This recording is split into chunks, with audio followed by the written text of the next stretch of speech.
We got work to do.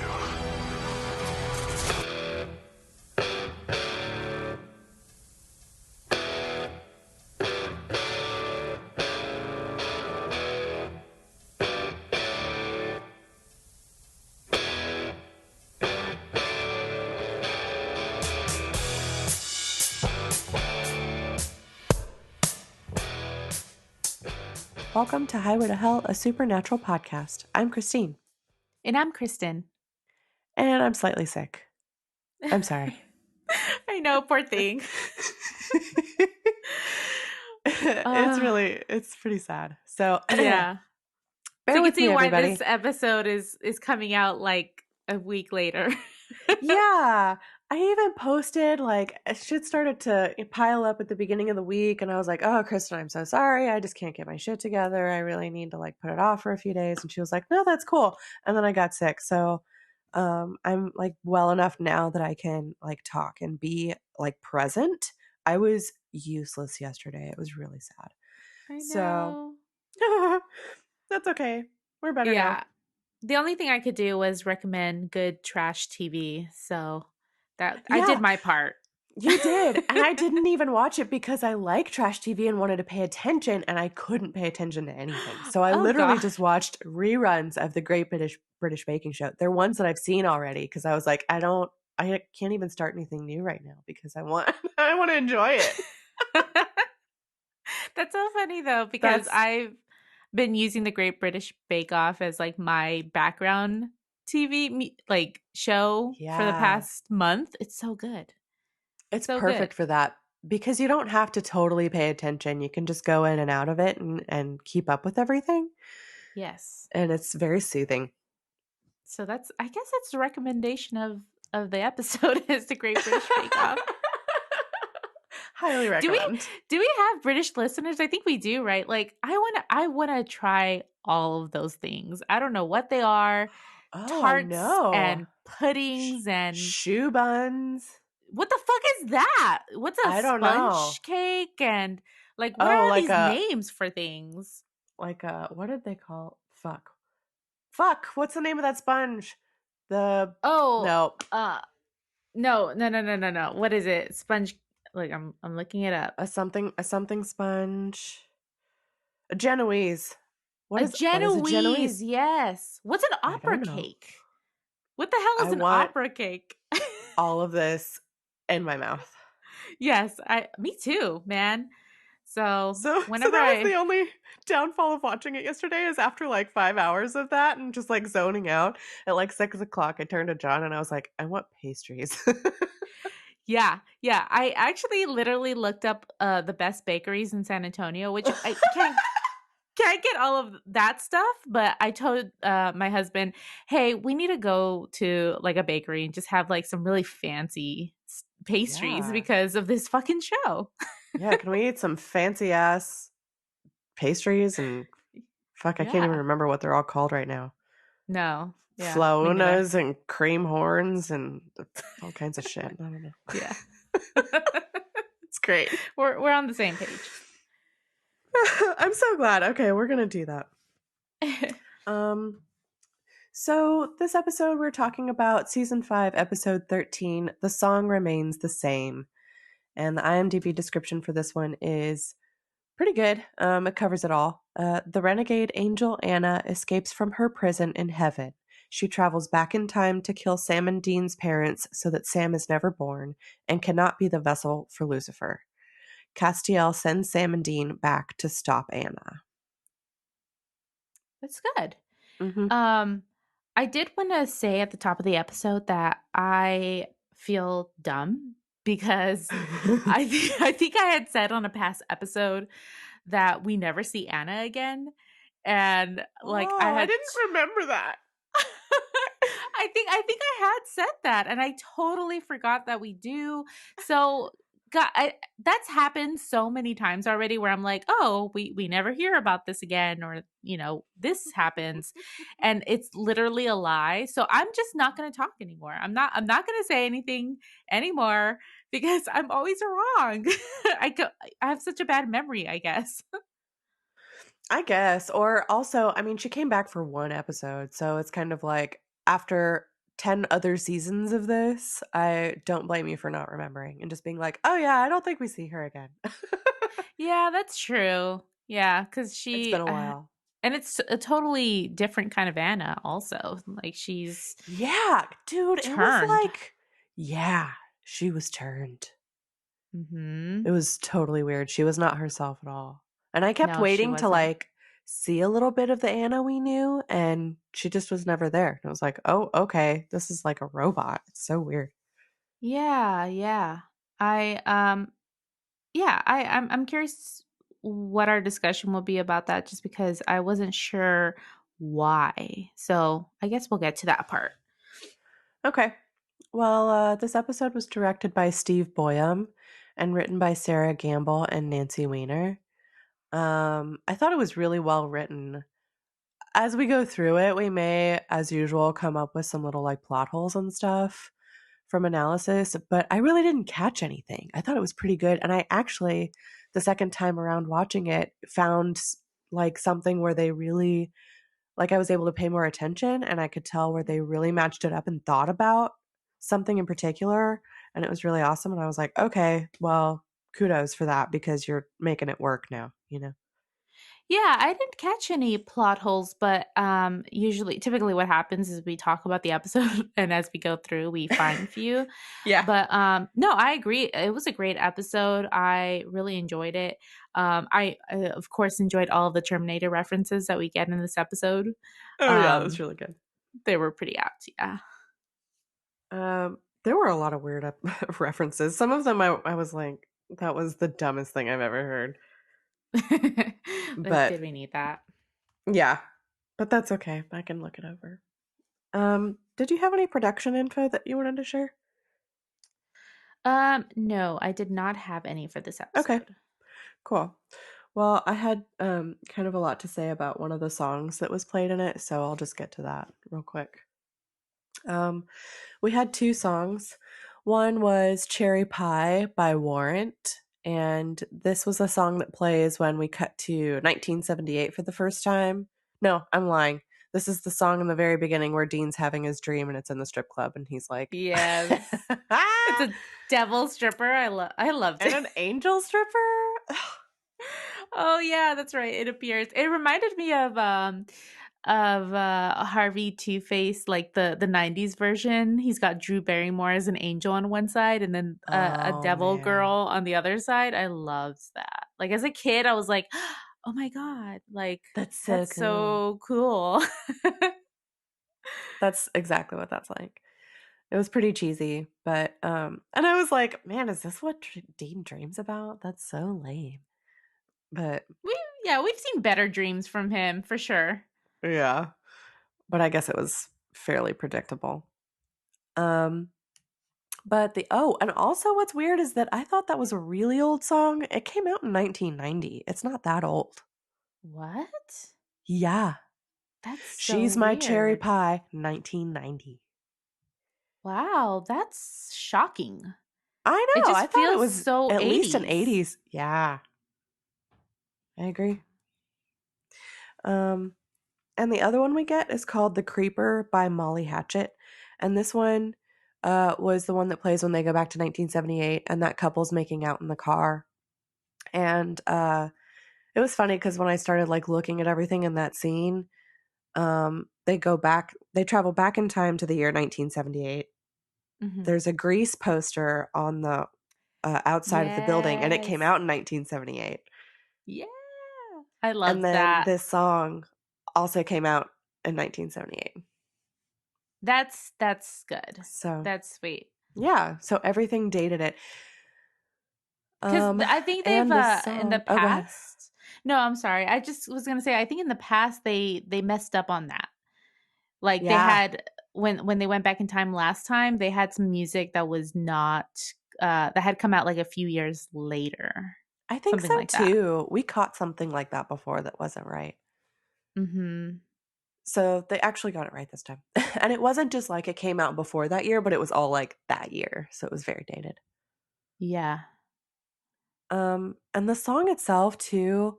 So I kind of wanted to talk more about this one because there was just some interesting stuff about it. one is the lyrics. They're kind of creepy. Like the song itself is like the band Molly Hatchet. The Wikipedia article I read about them was it kind of likened them to Leonard Skinner.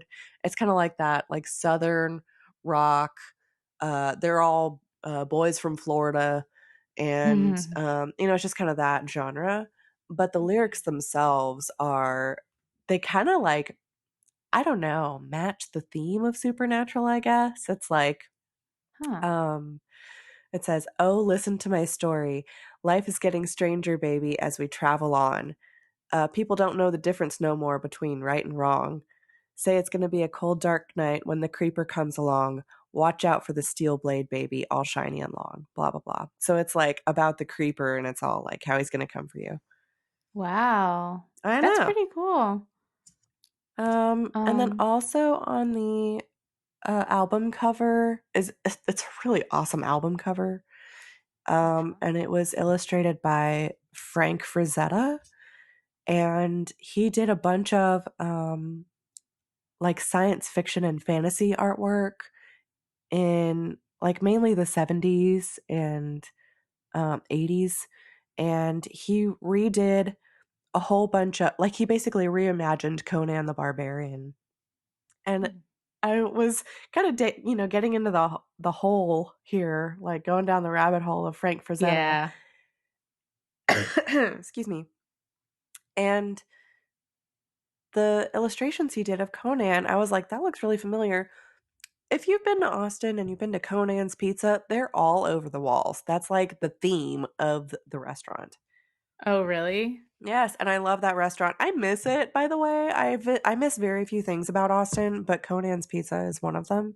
It's so good, and it's just really fun. I don't know. So they've got all I these don't like think I tried that one. crazy like fantasy illustrations of Conan up all over the walls, and Huh, I just yeah, looked it they're up great. and it's interesting. It's pretty cool. Like he The has album some cover. uh-huh. Yeah. Hmm. It's pretty his necklace is dope. Oh yeah. Well, and the one that's on the Molly Hatchet album, that one's called The Death Dealer, which is pretty badass. Yeah, I don't know too much of Conan. We did recently see the Arnold Schwarzenegger Conan movie, which Oh, was nice. terrible, but like fun, terribly fun. So that was fun. Yeah, it's a good one. I mean, if you're gonna watch anything Conan, might as well watch that one. So that's all I had to say about that. I just kind of like I said, I went down the rabbit hole with that song because I was like, oh, Molly Hatchet, who's that? Oh, these are cool lyrics. Oh, that's a cool album cover. Frank Frazetta, Conan, what the fuck? Like, Well, and if anything, like this I've is been weird. appreciating like looking up these album covers cuz well, and I'm not I don't know classic rock too much. So I had never really looked at a Led Zeppelin album cover as blasphemous as that is, but I enjoyed, looking when we had that discussion. And so Yeah, this has always been an interesting, discussion, a conversation, good segment. discovering these bands, but also discovering like the stuff around them.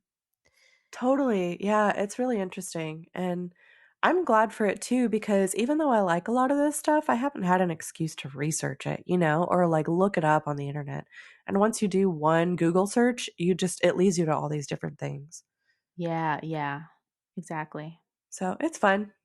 Um, just wanted to share. So, okay, anything else we want to talk about before we get started? No, I don't think I have anything. Okay, I'm going to take a sip of water. It's funny because I was looking at photos of like Molly Hatchet and a bunch of pictures of Jamie Lynn Spears came up for some reason. That's weird. I have no idea why. Was her dad in Molly Hatchet or something? I don't know, maybe. That's weird. Um, okay, so we get a recap at the beginning of this episode, and it just kind of focuses on two parts of the story that we've seen in the past. one part was when Anna was betrayed by Castiel, and she was imprisoned back in heaven. And then the other part was when Dean goes back in time to stop the yellow eyed demon, but he fails, and Castiel tells him that destiny can't be changed. Um, so then we get into the episode. The first scene is Dean watching a girl in a sexy devil costume do a striptease in a private room. And then she's joined by a girl in an angel costume. They're both dancing to Cherry Pie, and then suddenly they both disappear, and Anna's standing there. And we realize it's a dream. She's found him in his dream. Mhm. She tells Dean that Castiel turned her in to heaven, and she barely escaped prison. And then she tells him to meet her at 225 Industrial. And then suddenly Dean wakes up. Um, and then next we see Anna walking around a warehouse. And instead of Dean being there, she meets Castiel. They start talking. Oh, I'm sorry. Were you going to say something? I was just gonna say, I think it's funny that the angels, they always love hanging out at warehouses. Yeah, it's a place of choice for sure. I don't know why they like that location. It's probably just like a great filming location for them. They don't have to like really worry about about anything. Um, but I had actually forgotten that Cass turned Anna in. You Yeah, know, I had forgotten about that betrayal. I kind of had Um, too. so it was curious that like we never really learned whether or not Cass had actually come out and told Dean and Sam that he had turned Anna in, you know, during his Hmm. moments of doubt. And yeah, that we just never heard of Anna. We never heard if Cass felt bad about it, if he intended to ever break her out of Heaven's prison, or um you know, just we never had that discussion. And so we never got Yeah. to hear it from Cass's side. Hmm. Yeah, and I think that tells me that he never expected her to escape. Yeah, which is crazy. I mean, she could have been in there for centuries, you know? Hmm. And he's just gonna let that go. Mm-hmm. um, so then Castiel tells Anna that he wouldn't let Sam and Dean meet her because he doesn't trust her. He says that no one just escapes from heaven. They had to have let her out. So he thinks she's hiding something. She's like, no, I want to help. And he's like, well, then what are you doing with that knife? And it's just a plain knife. He says it doesn't work against angels. It's not like this one. And he shows her the angel blade that he has. Yeah. Um, and so Anna tells him that Sam Winchester has to die. Like she just comes right out with it. And then we get the title card, um, Yeah. It's a which is total pretty switch sweet. of roles from season 4, when Anna was the one fighting to protect Sam and Dean, and Yes. um Cass was, you know, on the side of Heaven.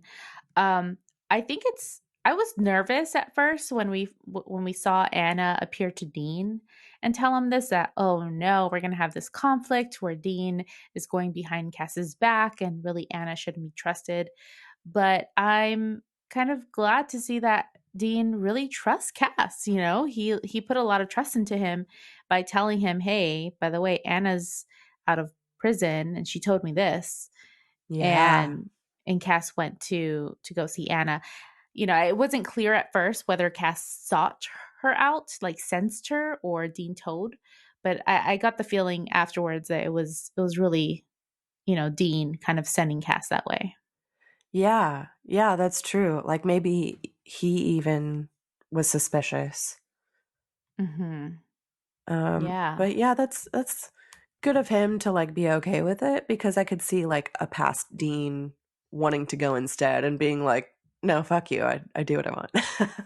Oh yeah, for sure. And just considering that like he's been having so many trust issues with Sam lately, right? Like it's curious. I'm curious to know like if Anna had said, you can't trust Sam. If he would have been on the side of Sam, has he worked through the issues of season 4, Hmm. his betrayal there? But just to know that he fully trusts Cass is really interesting, and it's good for their relationship. Yeah, I mean, I think we really, at least I feel like I saw their relationship with Cass really kind of solidify in this episode. Um, and we'll talk more about why, but like, yeah, it definitely seems like it's turned a corner and they're like more bonded. Yeah, for sure. Um, so then we get back from the title, and Anna tells Castiel that Sam is the only vessel that matters to Lucifer. So if Sam dies, Lucifer's done. No more apocalypse. None of this shit's gonna happen. He's just done for. Yeah. Um, and Castiel kind of, you can tell that he kind of realizes she's right, but he's like, no, we need to find another way. And she's like, oh yeah, how's that going? That search for God, everything else that you're trying to do, The is that going cult. well? Right. So she knows about the cult. She knows that it didn't work, Yes. which is Yes. interesting. Mm-hmm. But even though she said that, Castiel still puts his foot down and he says, Sam is my friend. And she says, you've changed. And he's like, maybe too late, but I have. Um, and then he tells Anna that if she goes near Sam, he'll kill her. And then she disappears. So that was the first thing that was really weird to me, was that he was like straight up telling her, like, no, Sam is my friend and I'm refusing to let you kill him for this. I think it's the first time we've seen that. Totally.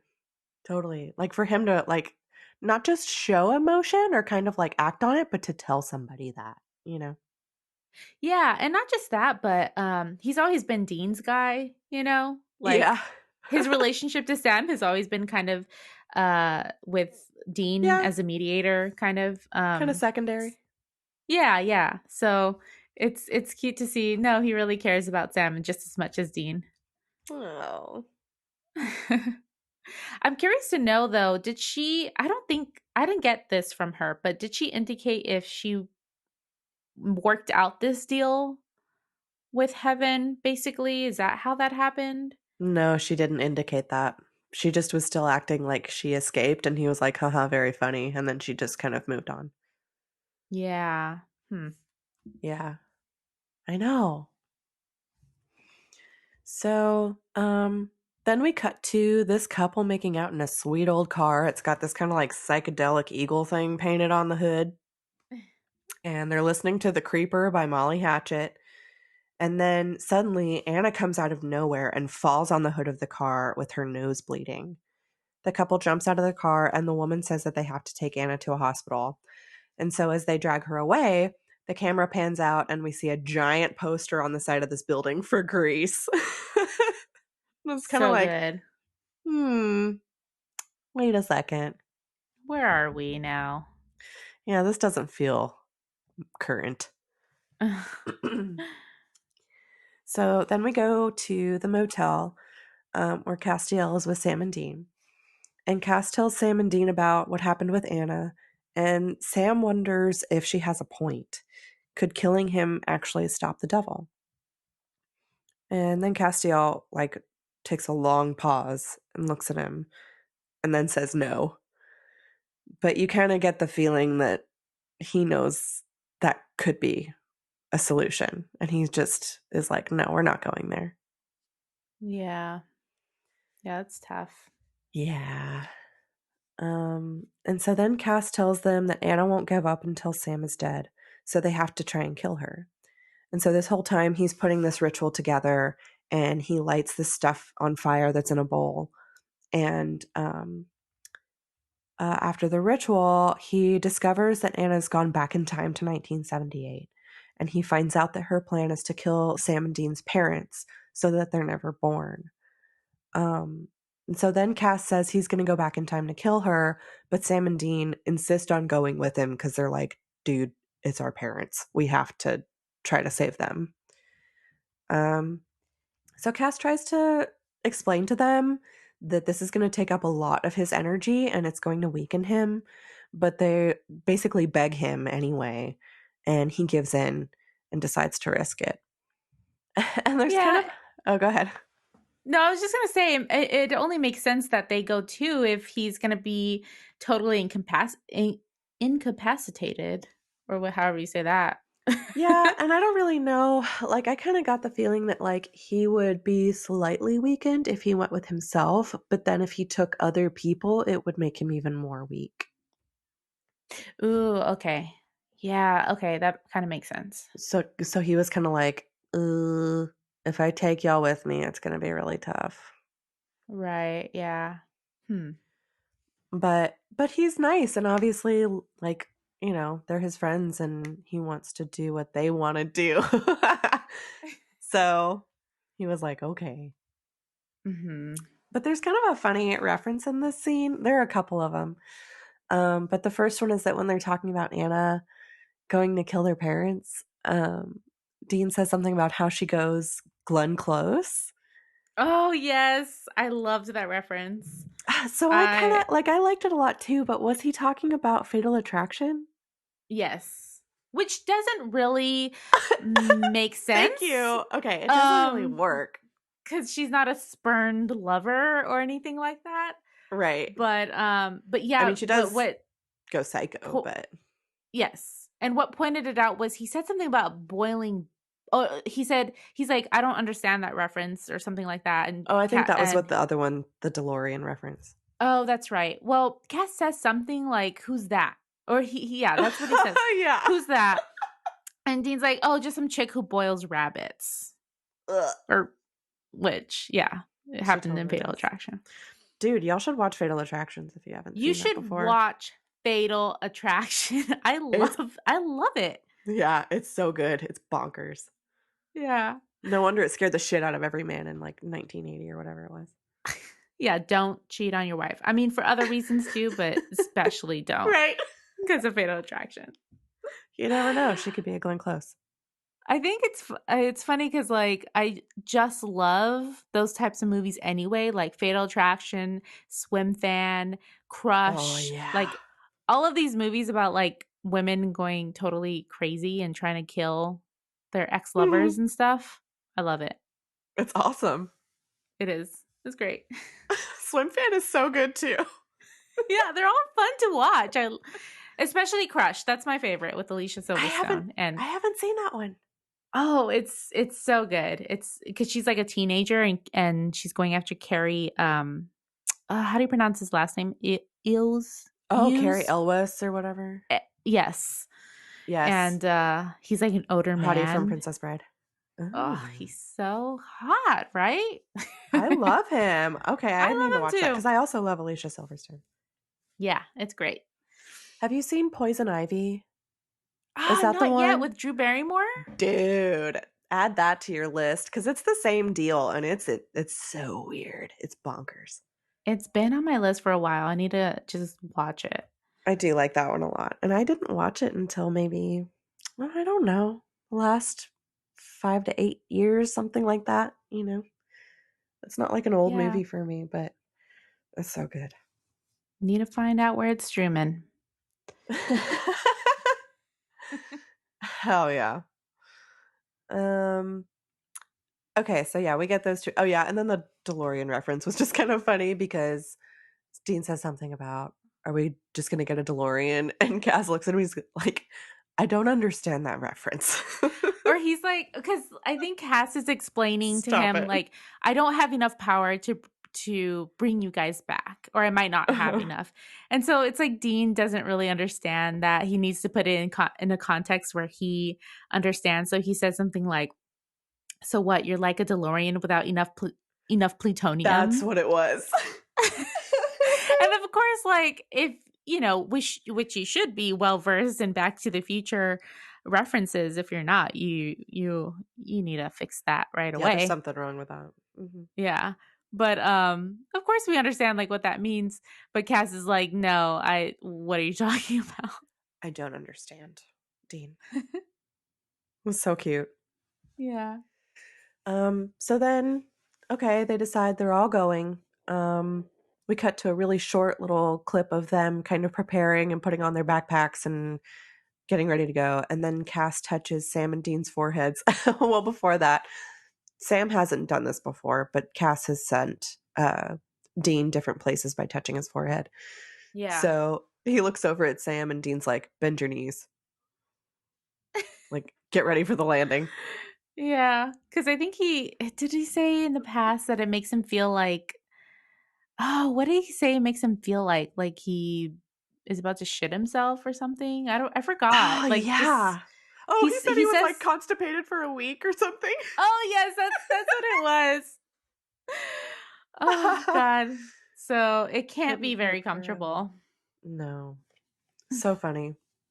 So then Cass touches their foreheads and zaps them into 1978. And Sam and Dean land in the middle of the street. Cars are honking and almost hitting them. And they run out of the way into the sidewalk. And they look over and see Cass is slumped against a parked car with his nose bleeding. Yeah, So he does then, not look good. no, he's not looking too good. So they run over to try to help him, and he's like, I'm fine. I'm actually better than I thought I would be. And then he spits up blood and passes out. So that's good. They get him up and get him checked into a hotel for 5 nights. And Dean says that he told the guy working at the hotel not to bother him at all. And the guy was like, oh, yeah, no problem. Want to buy some dope? Dean's like, what? Yeah, like, we must be somewhere, Yeah, sometime different. we're not in Kansas anymore. Nobody calls it dope anymore, bro. Oh, that's true, that too, as well. That's not a thing. Um, That's cute. yeah. So then while Dean was doing that, Sam was finding out where their parents' house is. And I think he was, man, times have changed. I think he was able to look it up in the phone book. Um, Yeah. so their address is 485 Robin Tree.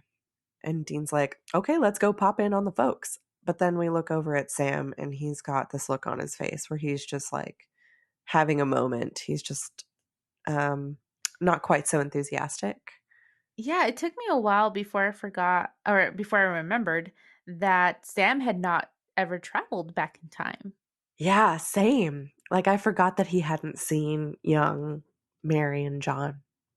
Yeah, which, you'll get to it, but I mean, his reaction is so Hilarious. Sam, so Sam. Yes. And it's totally understandable, but like, dude, you got to reel it Of in. course. Yeah. You're being a little weird right now, dude. That's pretty bad. um I did also, just because like there's so many Terminator references in this episode, I think the phone book bit is also a Terminator reference. Oh, I think you're right. Yeah, because that's how they find Probably. Sarah. Mm-hmm. Classic. Um, and then there was a funny part in that scene where after Dean was talking about the guy who wanted to sell him dope, he was like, we should stick around and buy stock in Microsoft. Yeah, And Sam, Back to yeah, the Future it, yeah. And Sam was like, basically. well, we're going to have to if Cass can't get us back. So, you know. But hey, they could buy stock in Microsoft and Apple, you know, just Yeah, which become one would make you more billionaires. money? Yeah. Um, so then Sam and Dean pull up at their parents' house. And Sam starts just like walking right up there. And Dean's like, whoa, wait a second. What are we telling them? You know, remember that she's seen me before. And the last time that I saw our mom was when her dad was being killed by the yellow eyed demon. And she's not going to be too happy to see me. So he kind of forms a plan and they go up to the door. And they ring the doorbell as Mary and John are getting ready to eat dinner. And John goes to wash his hands, so Mary answers the door. And as soon as she opens the door and she sees Dean, her face just completely falls. And she tells Dean, you can't be here. And he's like, no, this is really important. And she's like, no, really, I'm living a normal life now. Like, you don't get it. I can't do this anymore. And so while they're having this very serious conversation, John comes up behind her and he's just kind of like, hi, what's going on? So then Sam and Dean tell John that they're Mary's cousins. And John is so nice. He's like, "Oh, that's so great. I've never really gotten to meet much of Mary's family. I'm so glad you've come to visit us." And he invites them in for a beer. And Dean's like, "Yeah, okay, twist my arm." And Mary's like staring daggers. She's just like, "Get the fuck out of here." It's really sweet. Like, John, this is not the John that we know. And No. I think they make a reference to that too. Like, Sam or Dean is like, what? Like, I wish you were like this. Yeah, shit. This was our dad. He's so sweet. Yeah. Um, and also during that scene, John introduces himself to Sam and holds his hand out, and the camera pans to Sam, and he's almost crying already. Like his eyes are so full of tears. Oh my God. And then he And shakes his hand and he won't let go. no, he won't. He's like holding on to it. It's so weird. It's so Uh, weird. he's just so predictable and sweet. Um, so then they go inside and take a seat in the living room, and they're all just sitting there in silence. And John asks Sam if he's okay because he's staring at both of them with like more watery eyes, and he's just like, he looks like he's about to cry. Um, and then he's like, "Yeah," and he turns to Mary and he's like, "You're just so beautiful." Which, of course, like John looks at him like, "Wait, what the fuck are you talking about my wife like that?" What? Yeah, because I mean, if some strange man came into your home and started like complimenting your wife like that, you would also be like, "Wait, what the All fuck, bro?" right. Yeah. And so immediately Dean's like, "He means that in a non weird way." And he explains that our mom passed away and she looks exactly like her. She looks just like our mom, just the spitting image. And so he's kind of like, he just takes that at face value and he's like, "Oh, okay, I understand." He's just very understanding. Yeah. Um, so then Mary's like, "It's late and we need to eat dinner." And John's like, "Oh, well, maybe they'd like to stay for dinner." And she's like, "No, I'm sure they need to be going." But then the phone starts ringing, and John tells Sam and Dean, "It would mean a lot to me if you stayed. I haven't met much of Mary's family. Just please stay." And so he gets up to answer the phone, and I don't know. It's just so cute. Yeah. Um, But but his Mary doesn't find it cute. no, she's fucking over it. So as soon as John leaves, she's like, "Leave, like get out." Um, But then we see John talking on the phone, and he is talking to his boss at the car shop at the garage. And his boss is telling him, "It's kind of hard times. I'm sorry, but I'm gonna have to let you go." And he's like, "No, please give me a chance. I really need this job." He's like, "Okay, well, if you come down right now and we talk about it, maybe we can work something out, but don't keep me waiting." And then we see that it's Anna mimicking his boss's voice over the phone. Yes, our next Terminator reference right there. So creepy. And actually Terminator 2 reference, right? Because I think it's it was T2. Mhm. yeah. Oh, so good. So good. All of these references. Yeah, it was really great. Terminator 2 is the best. Yes, it is. I completely agree. It's I think it's by far the best one. I might have Absolutely. to watch that later actually. It's great. I had such a crush on Edward Furlong. I can see why. Um so then we cut back to Mary talking to Sam and Dean, and she's like, "You have to leave right now. You have to leave me alone." And they tell her that she's in danger and that an angel is coming for her. And she's like, "What? Like, what are you talking about? Like, they're not real." They're like, "Yes, they are. Trust me. And they're going to kill you and John." Um, and she's like, they finally convince her that this is happening and she's in danger. And she's like, "Okay, so what do I tell John?" And Dean's like, "I don't know. Just tell him." And he like looks up and realizes that he doesn't hear John on the phone anymore. And so they get up to go find him. And John is gone, but he wrote on a note next to the phone, back in 15, J. And they're like, oh, shit. Dummy. Yeah. So then we cut to John at the garage looking for his boss, and he finds him on the ground and rolls him over, and he's dead and his eyes have been burned out. Suddenly, Anna appears and throws John across the room, and we kind of see her vision blur and her nose starts bleeding, which is really interesting. Um, Mm-hmm. they didn't really explain that, but I wondered if it was because she was like using her power in a different time or something.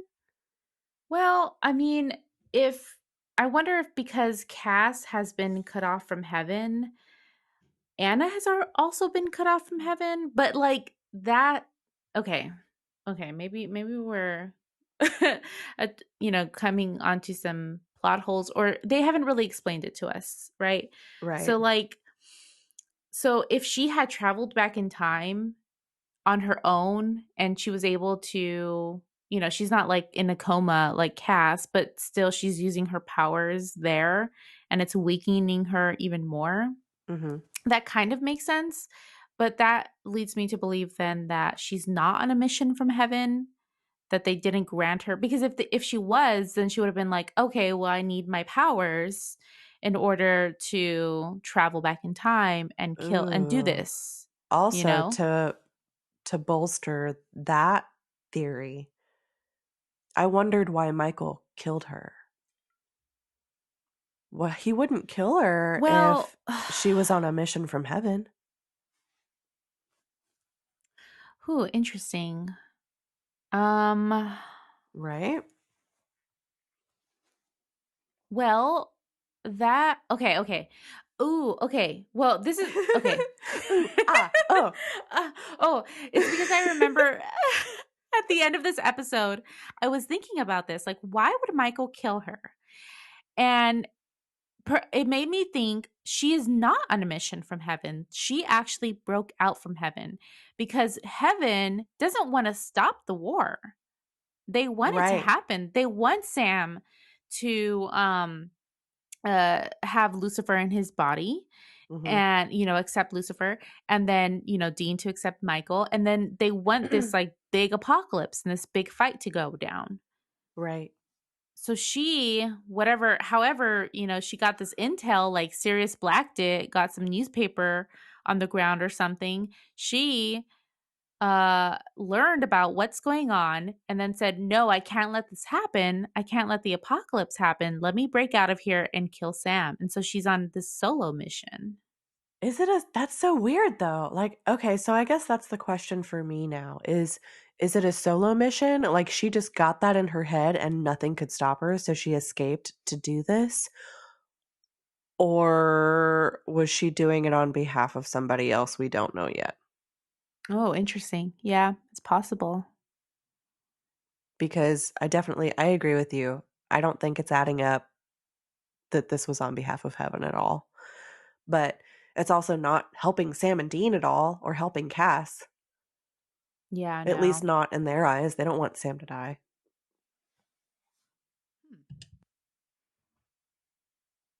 Very interesting. Yes. Food for thought. So, um, yeah, she's kind of struggling a little bit while she's fighting John. And while her vision blurs, he gets up and he punches her. He's like, fuck you, which is pretty cool. He's not going to take any shit from Anna. Um, I like that John's not totally useless. Like even though he has no idea what's going on, he's like, I'm not putting up with this shit. Yeah, he's putting up a fight. Yeah.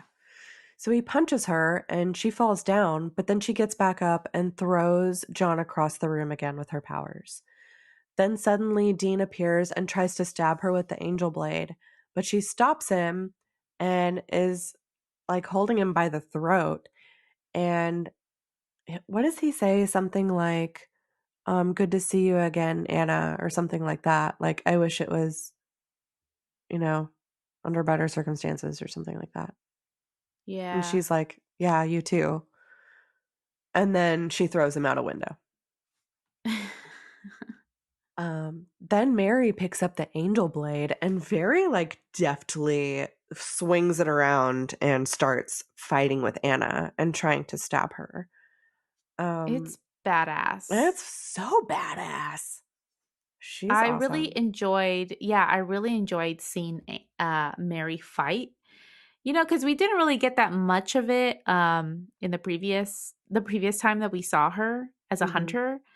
We saw it kind of in the beginning when Dean's like sneaking up on her, and then Dean and the Grandpa Samuels are really the one that's like doing the fighting. So Yeah, that's so true. it's pretty cool to see She just gets right in Mary. there and grabs that blade and is like, fuck you. And while they're fighting, she cuts Anna's hand and kind of like it makes her withdraw a little bit. And then Anna uses her powers. No, no, sorry. She literally picks her up physically and throws Mary onto a car. And this was kind of funny because Mary like sort of like weirdly crawls over the car and like slowly gets off of it. It was kind of like, I don't know, that scene was shot kind of funny. Yeah, like why couldn't they just keep her on the car? Yeah. Like, why did she have to like? It was so slow too. Like this very drawn out like shot of her crawling over the hood of the car and then like awkwardly getting off the back of the car. That's so weird. I know. It's kind of goofy. Um, but she gets on the other side of the car and Anna's coming around and she doesn't see that Mary grabs a crowbar and she turns around and stabs her like from the top of her torso through like toward the floor. So like she stabs her through her torso with this crowbar. And Anna starts spitting up blood, but then she just looks at her and stands up and pulls the crowbar out like it's nothing. Yeah, it was It's pretty cool. nothing. I was Yeah. just trying to search my brain if thinking like, is this also another reference? Because it seemed very familiar. Like just the way she's like slowly pulling it out of her and she's like Hmm. totally fine. But Mm-hmm. it's possible, you know, Yeah. I feel like I've definitely seen that in other movies, like in multiple ones, but I don't know. I can't if it's recall what that specifically would be. Yeah. Terminator. Uh huh. Yeah, I don't know. I We'll wasn't find sure. out when I rewatch it. um. So then Anna tells Mary, "Sorry, it's not that easy to kill an angel." And then Sam says, "No, but you can distract them." And we look over at him and he puts his hand on the bloody sigil that he drew on the wall and she disappears in like a flash of light. And then Mary looks over at John and he's staring at her like, what the fuck just happened? And the scene cuts. Yeah, John, you're in for a rude awakening. Welcome to the family business. I Oh, really uh-huh. I was going to tell you, I forgot to tell you that I went to HEB earlier and there was a guy walking down the frozen pizza aisle with a family business shirt from the brewery. Oh, how cool. Yeah. And so I told him, I was like, I like your shirt. And he was like, thank you. Just like kept walking. It was crazy. There were a million people there. So, and he was like on a mission to get through the aisle, but it was still cool. Yeah, that would be me in HEB. I hate being Yeah. there. Thanks. Bye. Don't talk to me, stranger. Yeah. Just put up like the finger cross, like, get away from me. Yeah. No, that's so No, he cool was though. perfectly nice, but yeah. Um, and John was like, what? Did you just hit on that guy, basically? I was what he was thinking. I was like, that's the shirt from Jensen's Brewery. NBD. Yeah, it would be weird. So Um, what were you gonna say? I was gonna say that that this scene reminded me of Buffy, actually. Just getting to see Anna, getting to see Mary fight, um, and just the way that she handled the crowbar, especially, and the knife. Yeah, how But then she held it also, like down.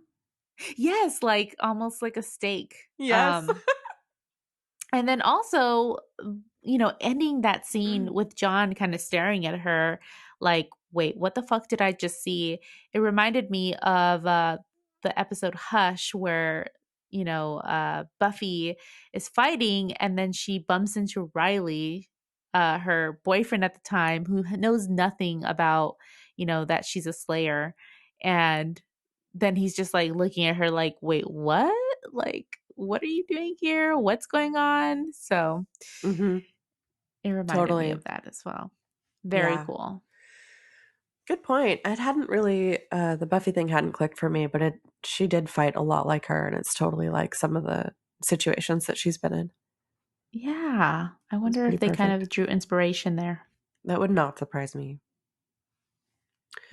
Um, so then we cut to all four of them, John and Mary and Sam and Dean in the Impala, and John's driving with Mary in the front seat.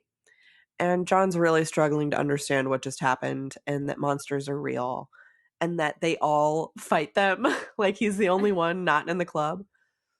Yeah. And so then they all start talking and they're trying to explain. And John goes, "Enough, all of you, or so help me, I will turn this car around."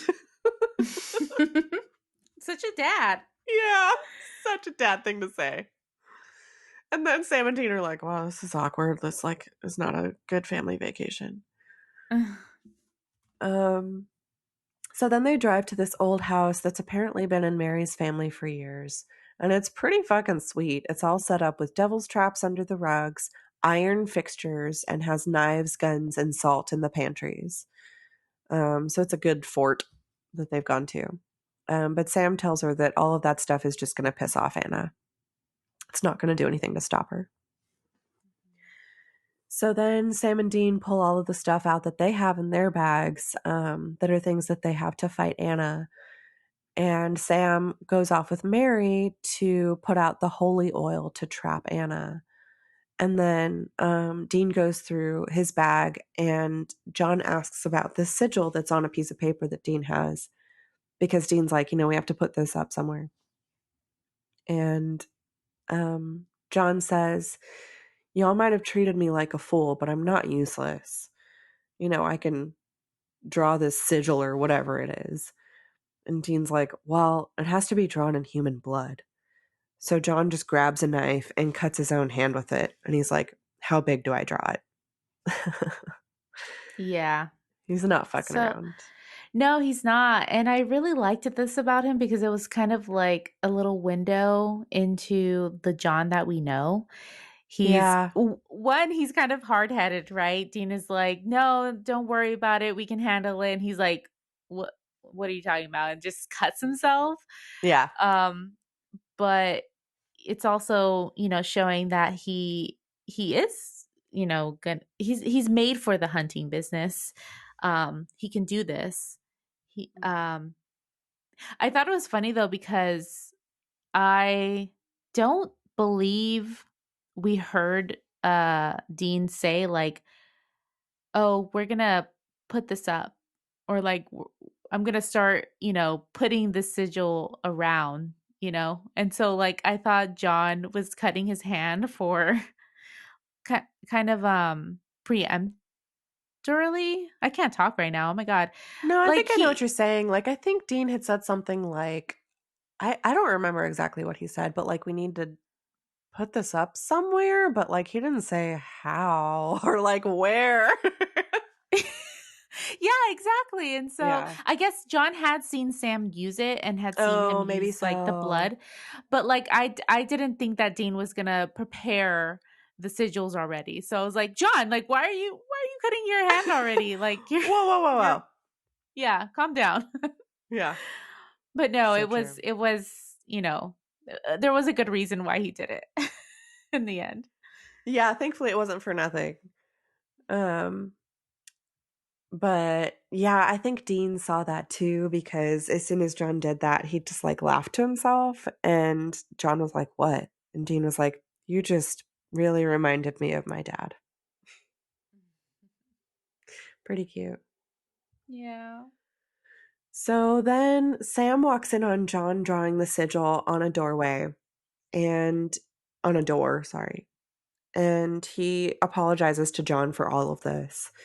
And he tells him that his dad raised him with all of the hunting stuff, and it really pisses John off. He's like, "Who does that to a kid? Your father was supposed to protect you." And he's like, he goes off. Yeah, I didn't I felt like this part was a little heavy-handed. Kind of Like overkill. like I got it, but and I don't know if it was written that way or if it was just Matt's performance of this part, but it was a little bit like, okay, like I love that we're getting this, you know, irony that John is really pissed about it, and Hmm. and obviously he's the one that raised them, but I feel like we could have gotten a more subtle performance of this. No, I agree. But it also, I think it was the fact that the performance wasn't very subtle. And also, like, it just kind of dragged on. Like, they gave him a lot of lines that basically said the Yeah. same thing. And it was like, you're kind of beating a dead horse. Yeah, so maybe it was more of the writing because otherwise I have great things to say about M- it's Matt, right? His I'm forgetting Uh, his name. Let me double check. I have Um the IMDb thing up. Well, that's kind of funny because I think I'm a little, yeah, Matt Cohen. Matt Um, Cohen. I'm a little hard on him. I don't know. Well, why I say that is because really appreciated that this entire time he's speaking in this really cute kind of southern accent. I don't know if you would call it that, if it would be more specific to He another did say region. y'all. I noticed he said y'all. Yeah, and then if you notice when he's taken over by Michael, his accent totally changes. True.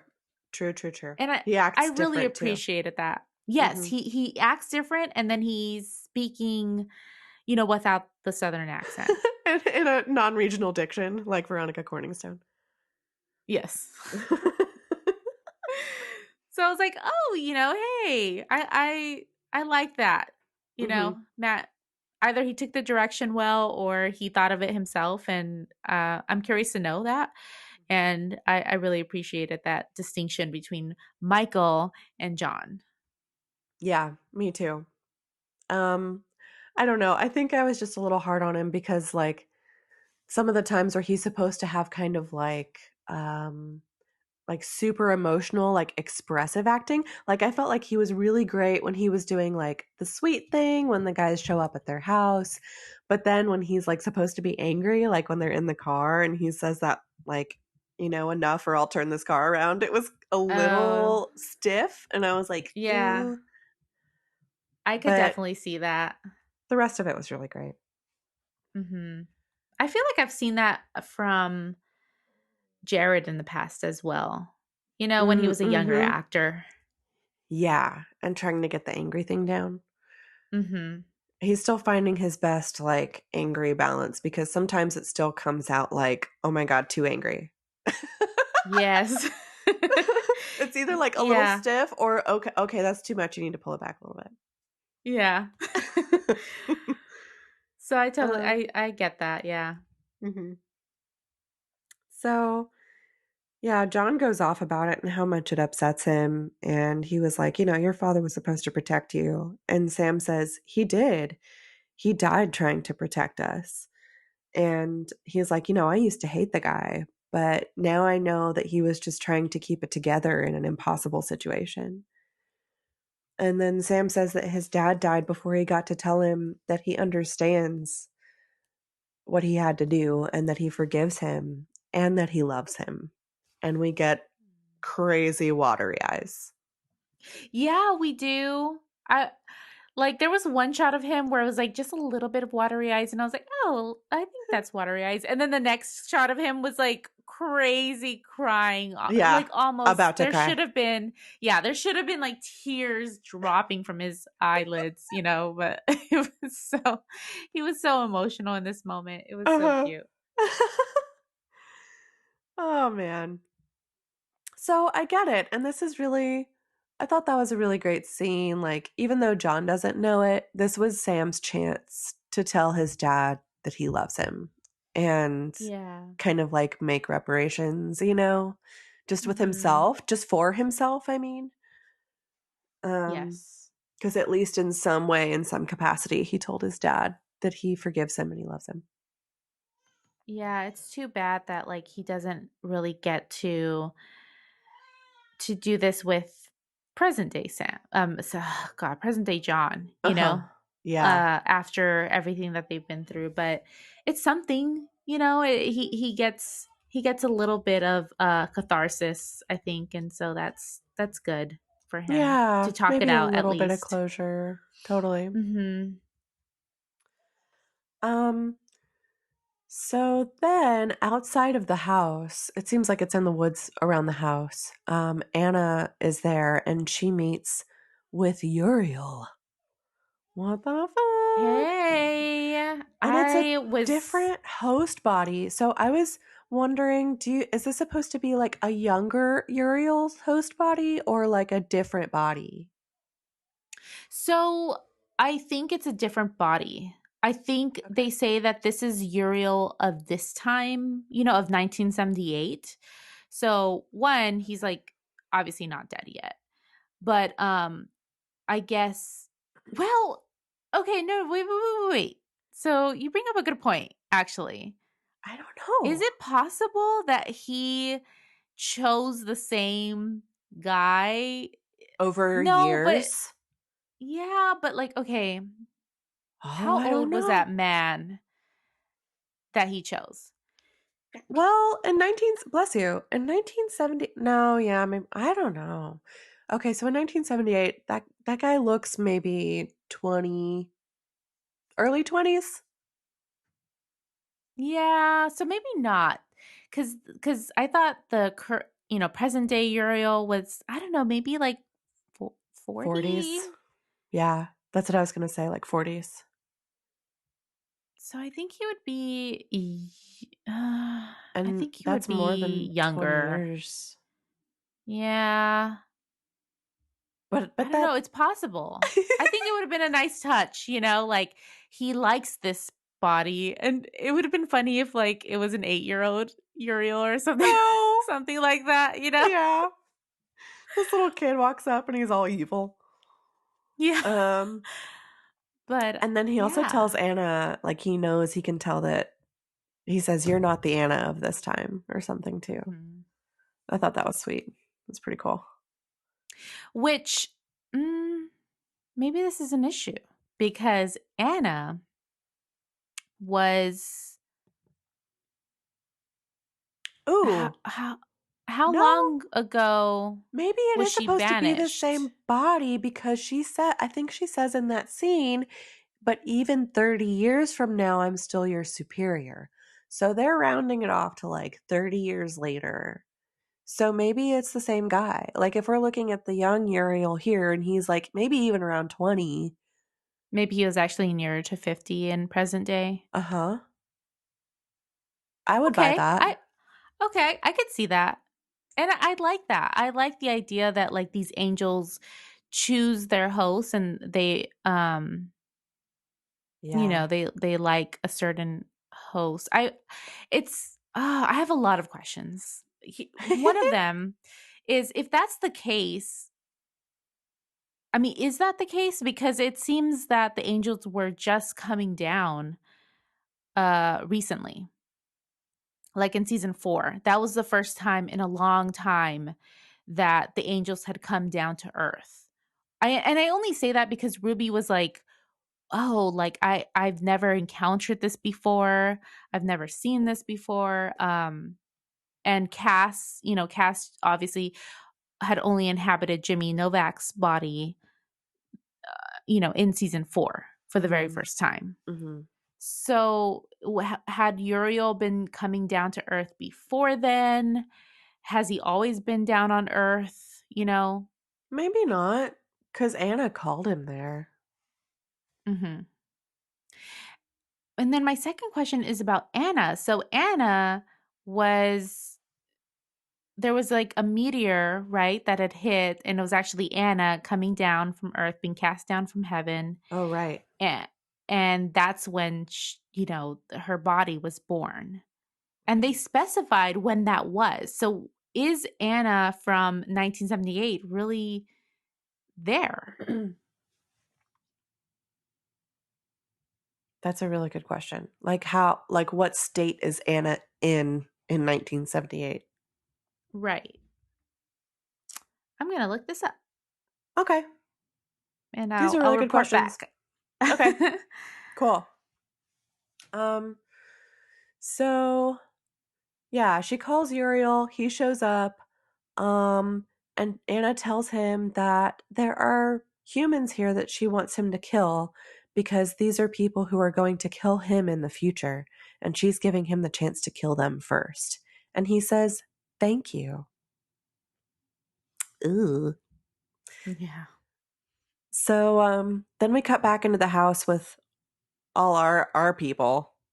Mary's putting out the holy oil, and Dean comes up and she demands that he tell her what's going on. She's like, "Okay, you told me that you would fill me in on everything when we had a minute. Well, we've got a minute." And I so love this moment. it was It's really good. Yeah, it's so good and exciting. It's like, "Oh yeah, tell her. Let's see her reaction." Finally. Yeah. So she really has to pull it out of him because he's like, "No, it's complicated." And she's like, "I'm all ears." And so as they're going back and forth, he finally just bluntly says, "I'm your son."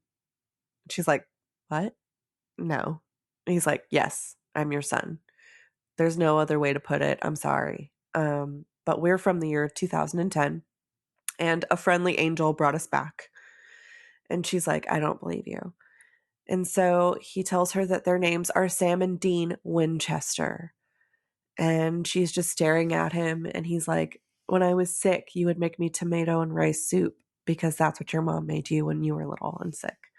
And instead of a lullaby, you would sing Hey Jude, your favorite Beatles song." And she's like sobbing, basically, like tears just streaming down her face. So sweet. Yes. Ugh. And so then she starts getting upset because she's like, "I raised my kids to be hunters." And he's like, "No, no, you didn't. The problem is that you died." And she's like, "What happened?" And he says it was the yellow-eyed demon. And after that, John became a hunter to get revenge, and he raised them in that life. And then he tells her that on November 2nd, 1983, a demon goes into Sam's nursery. Do not go in there. And while Yeah, he's giving her those instructions, what were he's you going to cutting to say? that really quickly. Yeah. That's all I was gonna say. That like he's not even wasting time. Like they're talking about her right now, and he's like, "No, I want to save her." You know. And I get that. Like, as long as he's telling her the truth, might as well give her some instructions that, are the most important because you don't know how much time you've got. Um, so he tells her not to go in there, but while he's telling her this, Sam overhears and comes into the room, and he's like, "That's not going to be enough. What has to happen is that when all this is over, she has to leave John." And she's like, "What?" And Dean's like, "Oh, so that we're never born." And they're both like, "Yep, that's what has to happen." And she's like, "I can't." And they're like, "No, you have to. Like, otherwise, we're going to be cursed with this." And she's like, "No, you don't understand. I can't. It's too late because I'm pregnant." Dun dun dun.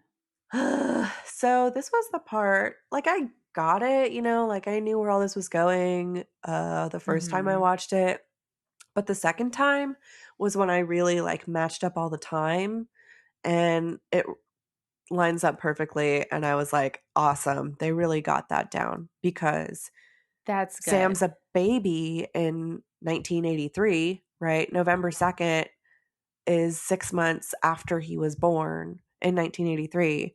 And so Dean's born, I guess, in 1978 or 79, whenever his birthday is. And then just a few years later, Sam comes along. So that works with their birthdays. Awesome. I'm so Yeah. glad Yeah. that they got it right Me because too. it could have easily been totally wrong. Um, Mhm. And I did find out, okay, so Anna was actually born, the human body of Anna was born March 1985. So she is Hmm. still, working in heaven at that time. Interesting.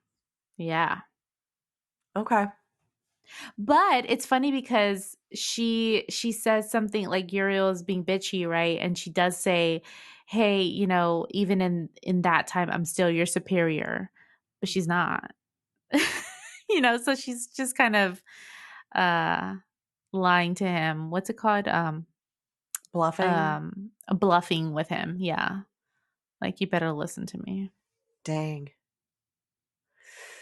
Um, oh, well, then that kind of explains something else because I was confused at the end when Michael shows up after he Mhm. kills Anna and he turns to Uriel and Uriel's like, I didn't know.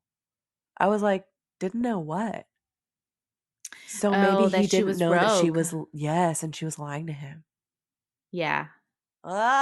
Oh, Yeah, and that she was not on heaven's orders, you know? I get it. Yeah. Okay. So, Makes sense. yeah, totally makes sense. Okay, we're good. Good job, everybody, on this episode. Well done. S How could you doubt Sarah Gamble, Christine? How could you doubt her? Never, I never will again. Which, hey, now that I'm thinking about it, Sarah Gamble, she worked on Buffy, right? Am I making that up? I don't know. Maybe I'm making One that of up. them did. One of them did. Maybe not. It Uh-huh. wasn't her. I don't think it was her. Just Okay. kidding. I don't remember. Who's the other one that she usually writes with? Rail Tucker, is it? No, maybe. It might have been her. I can't remember. Um, so shit, Mary's totally pregnant with Dean and she's talking to Dean. Yeah. And she's like Awkward. 4 months pregnant. Did she say that? Am I making that up? No, no, just Ooh, kidding. I don't know. I don't think she said. I think I met somebody recently who's 4 months pregnant. I'm just kidding. I'm confusing them. I'm confusing them. JK. I mean, that totally could have been. I don't know. I was just gonna That's say, like, hilarious. she's kicking ass, like she's doing really well in her Yeah, pregnancy. she's Like, fuck. She's 4 months pregnant and fighting and yeah, being bad. Um, so as soon as she drops that bomb, John runs into the room and tells them that the sigils he drew are all gone. And Dean looks over and he sees one of the sigils and it's all smudged and broken. And then Mary notices that the holy oil is gone too. And then a high pitched sound that's like the angel sound that we've heard before goes off, and all the windows blow out and the lights turn off. And a door swings open, and Uriel comes walking in. And Dean says, "Who are you?" And he says, "I'm Uriel." And he's like, "Oh, come on. Really?" yeah, they thought they were over with this fucking bozo. They hated him, and now Yes. he's back. God, he just won't go away. Yeah. Um, so they try to leave, but they turn around and Anna's blocking the way out. Anna hits John in the chest really hard, and he's thrown out of a window and into the yard, and his mouth is bleeding. Anna punches through a wall and breaks off a pipe and stabs Sam in the stomach, while Uriel has Dean by the throat. He's like, got him cornered in the corner of the room. And then outside, a bright light shines over John, and we can't tell what's happening. But back inside, Sam falls to the floor, clutching his stomach. Um, and then suddenly, John appears, and he looks different. He's standing totally upright and looks very calm. And he says, "Anna," and she turns around and looks at him, and she says, "Michael." And then he puts his hand on her shoulder, and she starts burning up, and he kills her. And that was a So crazy cool. effect. Yeah, it was it was so different. Uh-huh. I mean, it was kind of, like, similar in a way, but, like, totally different from, like, the demons Yes. because Well, I and even from the other times that we've seen them kill the angels because it was so much more detailed. Like we watched the whole thing. yes, like, it was in slow motion almost, like she was Uh-huh. being tortured, It being killed. was crazy. It was very cool, and it makes sense that it would be a little bit different just because it's Michael, it's his own powers doing it Mm, rather than the angel blade, mhm. so it's a different mechanism, but, it's very cool. It Very cool. was. Yeah, it was very cool. They obviously spent some money on that CGI work. Mhm. Because it's pretty detailed. Yeah. Um, so then he turns to Uriel, and that's when he says, Michael, I didn't know. And he says, Goodbye, Uriel, and snaps his fingers, and Uriel's gone. Um, then Michael goes over to Mary and touches her forehead and puts her to sleep. And then Michael turns to Dean, and Dean tells him to fix Sam. And he's like, First, we need to talk. This conversation is long overdue. Um, he tells Dean that he was able to take John's body because he told him that he could save his wife, and so he agreed to let him into his body. Of course he Of did. course he did, because he's Oh, a John. sweetie. So sweet. I know. And then he tells Dean that Dean is his true vessel, but not his only vessel. It's a bloodline stretching all the way back to Cain and Abel. Dang! I'm so excited. Oh my god. And Makes you sense. and you were on it because I don't know if you remember, but one of your prophecies was Mm-hmm. that there's an ancient bloodline. I did And he even remember. As soon as I saw that, I was like, man, I don't know if I'm just yeah. like really good at this or if they just gave us enough clues for me. And I had to think about it because of our podcast, you know. But Yeah. yeah, pretty fucking But sweet. I love though that it's like specific to Cain and Abel. Like what a story, you know? And it makes a lot of sense. Cain and Abel, Lucifer and Michael, Sam and Dean, you know? Mm-hmm. Mm-hmm. These brothers. Mhm. And then Dean says something really stupid. He says, oh, it's like 6 degrees of heaven bacon. I appreciated that I thought it was very so much. dumb. I loved it. I did. I did. It was Um funny, but I was like, oh my God, is this the right time, Dean? like for those of you who aren't familiar, there's a game called 6 Degrees of Kevin Bacon where you you pick a random actor like say Jensen Ackles and you figure out okay what movie has Jensen been in and connect all the dots until you get to Kevin Bacon, and the idea is everyone is at least 6 degrees from Kevin Bacon, 6 movies from Kevin Bacon. Uh-huh. Or like So 6 moves. It's like, oh, well, they yes. were in this movie with so and so who was in this movie with so and so. Or oh, they know him because of their dad was in a movie with, it's like however many moves you make, it's only six. Yes. I It's funny because I used to play this game all the time in high school, but not with Kevin Bacon specifically, but just like a random actor, and I just thought it was so fun. Instead of like taking notes during class, I would just like be like, "Okay, how many how many That moves between so totally and so and so and so?" that totally makes sense for you. Yeah. It totally But does. yeah, I appreciated the Heaven Bacon. Very very funny, very punny, Dean. It was very Dean. Nice. Mhm. Yeah, for sure. So then Michael explains to Dean that he doesn't want to kill Lucifer. Like he's not enjoying this. He tells him that he practically raised Lucifer, his brother, and that he still loves him, but he's going to kill him because it's what's right. It's what he's supposed to do. And because God says so.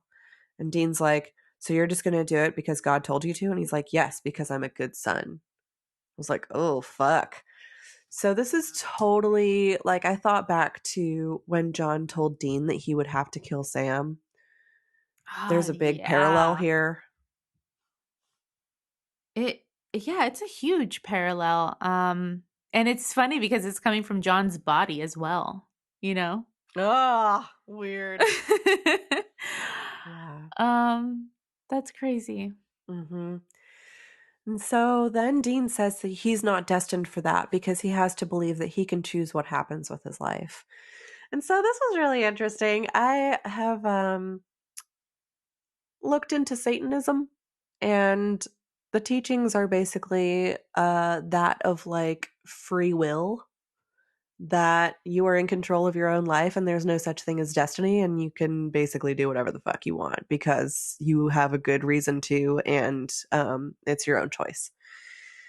Yeah, And it's so eh, that's so funny. I haven't, yeah. like, specifically looked into Satanism, but, I've seen, like, posts of, like, satanic societies collecting free tampons for women and, like, just doing all these good acts, Oh you yeah. know? Hmm. Yeah, Satanists are not bad people. They just basically don't believe in God. They don't believe in any like deity like that. It's just all about free will. So I was like, is Dean a Satanist? And they don't believe in Satan either, right? Like, the idea is just, like, Right. it's There's kind of Satan as a two. symbol. Uh-huh. There's kind of two branches of Satanism. Okay. One, which was kind of the original and more prominent version, does not believe in Satan. It's just like a philosophy. Um, and yeah, using that as like a symbol. And then there's another one that started later where they actually do like worship Satan. Hell, Satan. Yeah. Mm-hmm. Yeah. Um, Funny. but they're both I love it. about free will. And so it was just kind of funny, like, okay, well, is Dean a Satanist then? That's awkward. Yeah. Yeah. I think Michael has a point there. Uh-huh. But I mean, I don't know. There's just we can just dive into a whole philosophical discussion Mm-hmm. here, but maybe save it for at the end of the season. But there's a lot there for sure. Like, does whose side are they on? And I just love that it's this Yeah. gray area that Sam and Dean have really settled in, and it makes sense. You Uh-huh. know, Yeah, for sure. both sides aren't totally right. Mm-hmm. Um, and so then Michael tells him, he's like, think of all the million random acts of chance that have happened and still brought you closer to your destiny. And that's because they're not random and they're not chance. Free will is an illusion. And Michael says that he won't ruin Dean once he uses him as a vessel. He won't leave him a drooling mess. He'll still be Dean. And that John will be fine too when he leaves his body. He's like, actually, I'm going to do them a favor.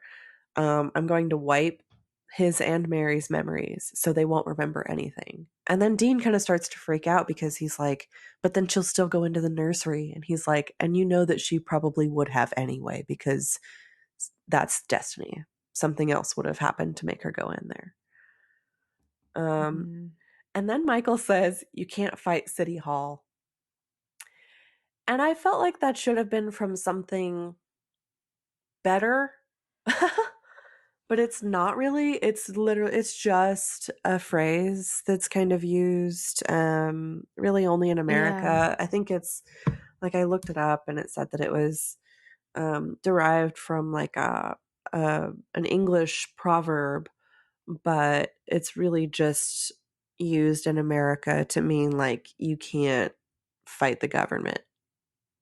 Um, Yeah, I looked it up too because I was like, "What is that?" And yeah, yeah. it's just a saying people say, I guess. I Yeah. hadn't ever heard it in person. Yeah, me too. And when he says it, it stands out so much from everything else. I really thought it was supposed to mean something more, but it doesn't, I don't think. Yeah. It's just I guess Michael can be a little bit it sounds like something that Zachariah would have said, you know? Hmm. Like Yeah. I could have imagined him saying it, but it did feel a little odd coming from Michael. Yeah. Is that Michael's personality? You know, they're because they're really setting it up here. We've never seen Michael before. This Mhm. is the first time. And so it's interesting that we're meeting him in this way, one in John's body, and Mhm. this is the kind of thing that he says. Yeah, and, like, I kinda thought it was supposed to I don't know, like, he was trying to kind of relate to Dean, like, before I looked it up and knew what it meant, I was like, "Oh, is that from, like, a classic rock song or something?" You know? Like, it kinda Mm, sounded like mhm. that to me, it kinda sounded like a "Damn the Man" kinda thing, Oh, yeah. but it's not, so that was interesting too. So, then Michael touches Sam and sends him back to 2010, and he says that he's okay, so he saves Sam. And then he touches Dean to send him back, and he says, "I'll see you soon, Dean." So then Sam and Dean are packing up the motel room when Castiel appears behind them, about to pass out. And they grab him and they're like, "You made it." And Castiel's like, "I did? I'm very surprised." Yeah, that doesn't sound too great. Like Cass was just going. He just went for it. Yeah, he's definitely a Gryffindor. That's for sure. He's pretty reckless. That's true.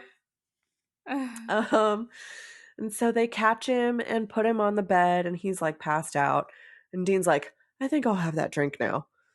So Sam and Dean pour themselves a drink, and Dean's like, "Well, this is it. We're team free will."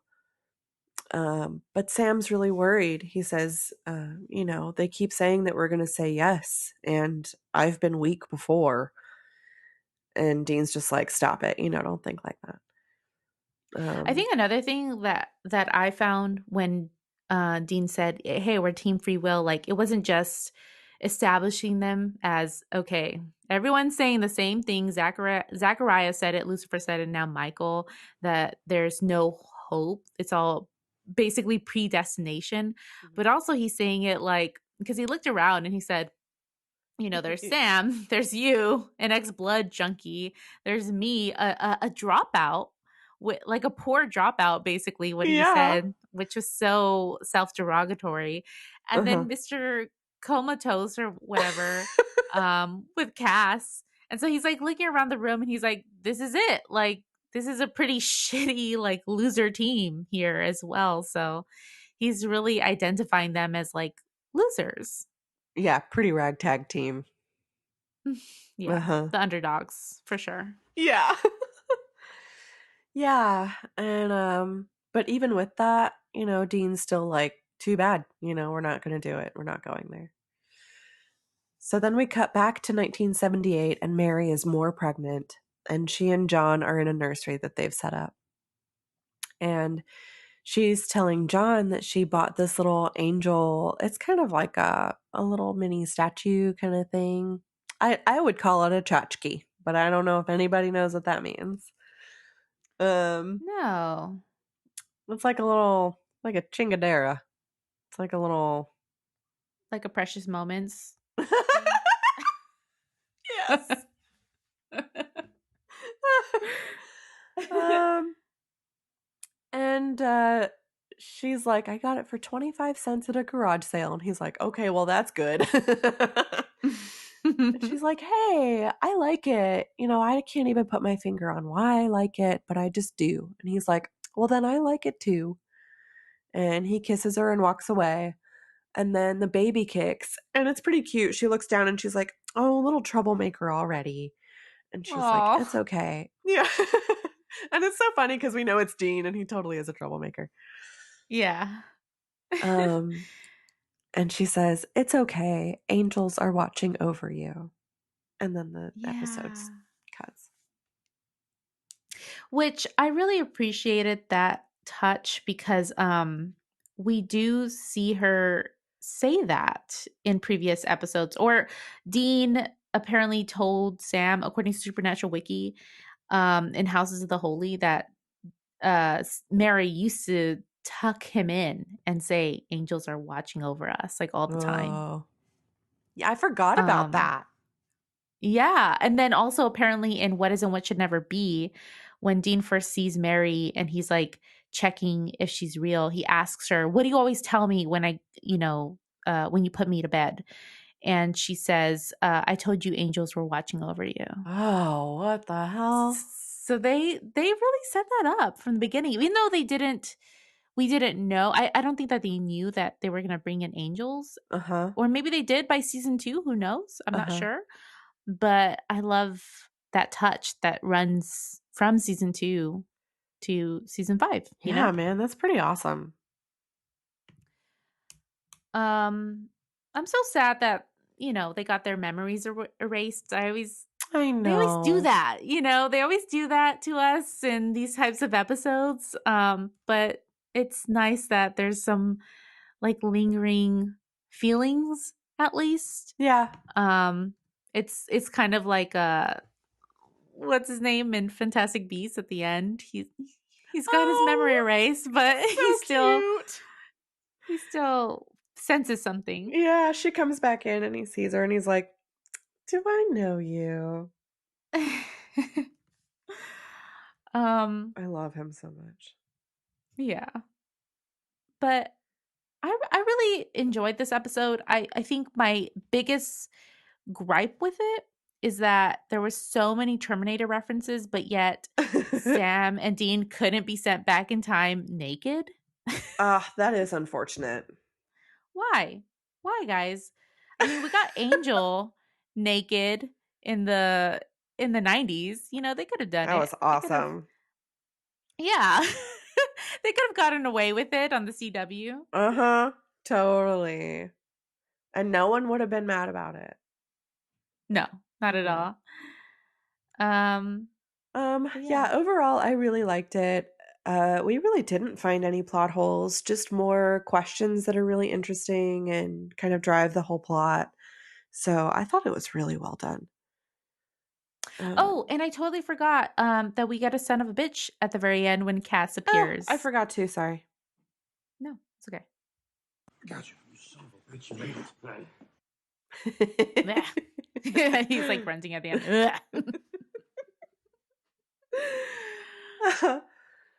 Ugh. Poor Cass. He Yeah, was just kind of at the very beginning and the very end. for real. He just helped set Um, the whole thing up. well, I really hope that you've thought about where to put it on the ranking because I don't quite know. Oops.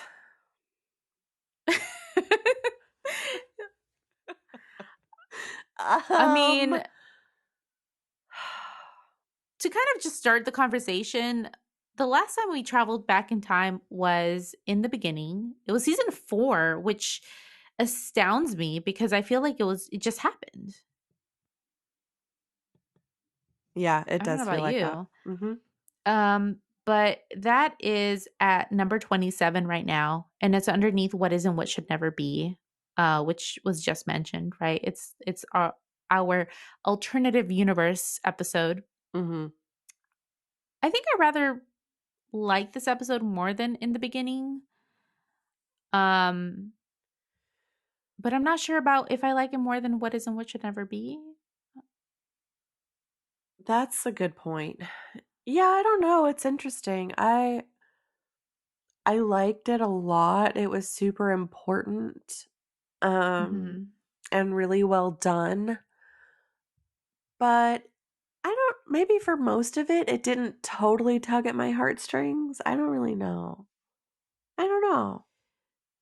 Yeah, I'm trying to think. Because I'm looking at some of the I ones we've got like pretty high up, and I don't feel like it goes with those, even though, like, objectively, I feel like just importance wise, it mhm. would normally.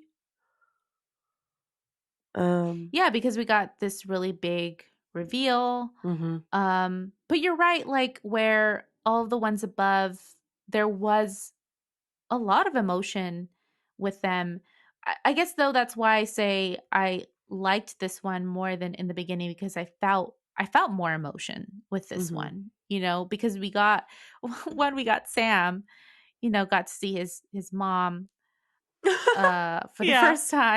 very first time, right? He was such a young kid when he died. I mean, he Yeah. was a baby. He was 6 months old. And then he's only seen her in like visions and stuff of when she was like the same age as that she was when she died. Yeah. So that was really quite emotional, like when you really think about it. Mm-hmm. And then for him to also have that moment with dad.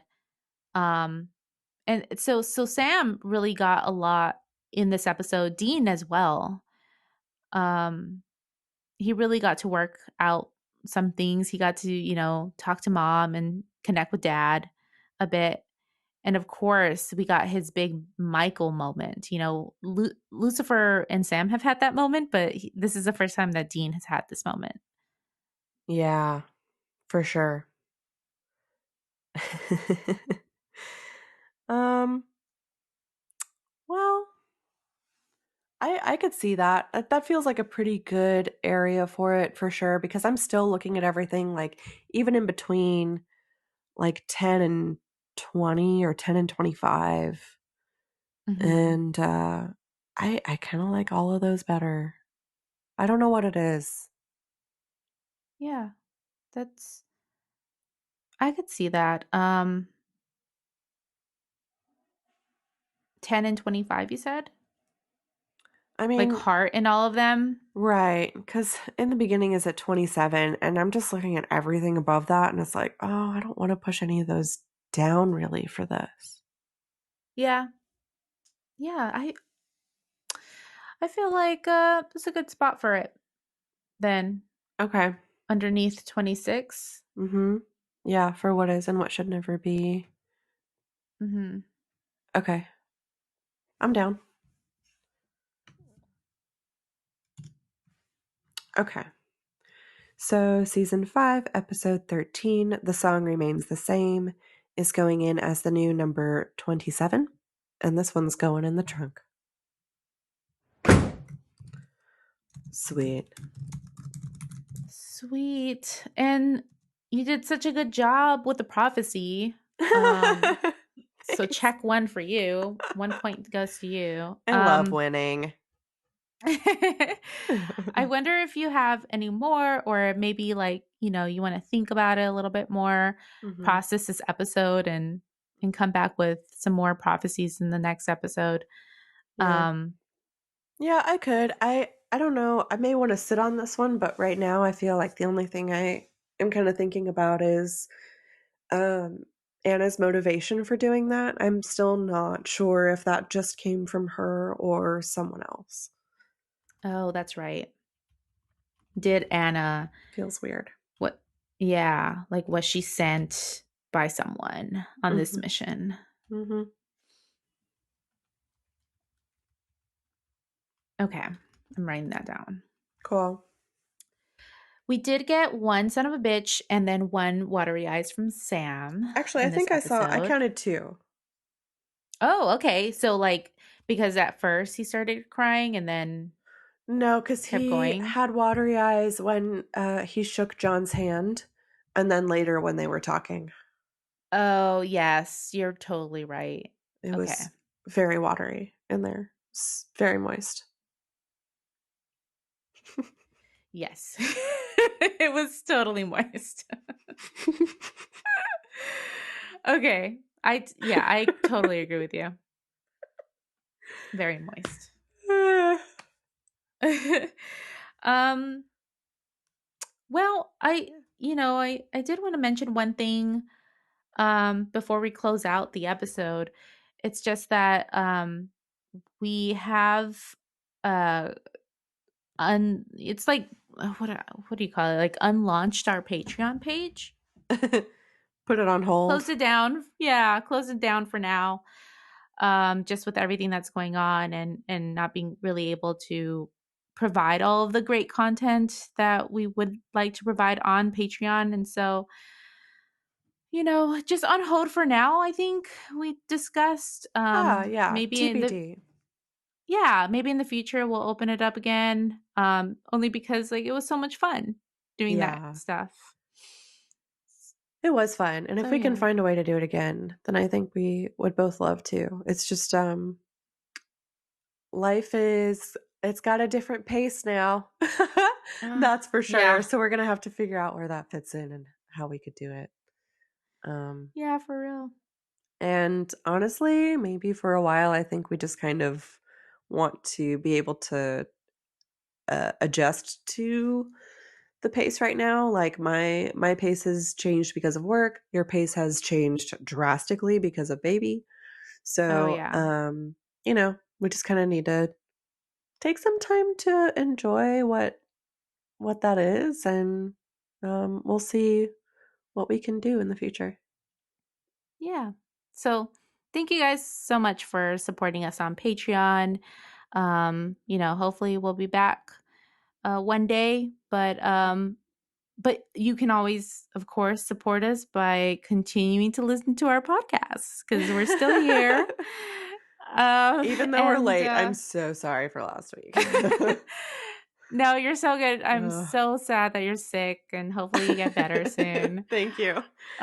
It's happened before. We've, gotten sick before, and it always, hey, this is, we have to talk on this thing. So, it's Yeah. kind of hard. It was kind of a struggle. I can feel my voice kind of going. But thanks, y'all. Yeah. I hope I'm not like, you're just like, God, she sounds like shit. I can't even finish this episode. No, I was going to say, you sound great. You sound Okay. actually really good. Okay, good. Well, anything else? Our next episode is going to be season 5, episode 14, My Bloody Valentine. Yeah. So looking forward to that one. And I don't know if you got anything else. If not, I'm good. Nope. That's Okay. everything. All right. Well, y'all know where to find us. So I'm not going to recap it because I'm about to lose my voice. But I love you. I love you all. Yes, we all love you. And until next time, we'll see you on the highway to hell. Bye.